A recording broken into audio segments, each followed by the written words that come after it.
তুমি কি পেইন্ট দিয়ে পতাকা আঁকতে পারো, আবার এটা ডিলিটও করতে পারো? পারি। করো তো দেখি।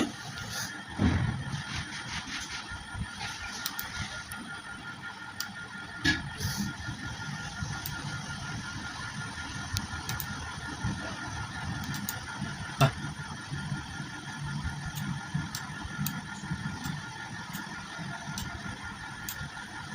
বাহ। আচ্ছা, এটা রং করতে পারবা? পারবো। তুমি করো তো দেখি।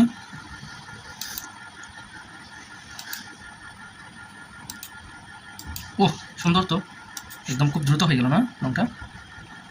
এবার কোন রং করবা? সবুজ। এটা কি দিলে পুরোটা হয়ে যাবে? বাহ, খুব সুন্দর তো, মানে অল্পক্ষণের মধ্যে তুমি এটা করে ফেলতে পারছো। এখন আচ্ছা, তুমি এটা না মুছে পুরোটা কি একসাথে ডিলিট করতে পারবা? পারবো। করো তো দেখি। করো। পুরোটা একসাথে কিন্তু। ও আচ্ছা, এটা কি করলা, এইভাবে করে টেনে ফেললা, তারপরে কি করতে হবে? হ্যাঁ, ডিলিট করতে। ও কিবোর্ডে ডিলিট টিপ দিলে বা মুছে গেছে না? সুন্দর তো, তুমি ভালো পারছো।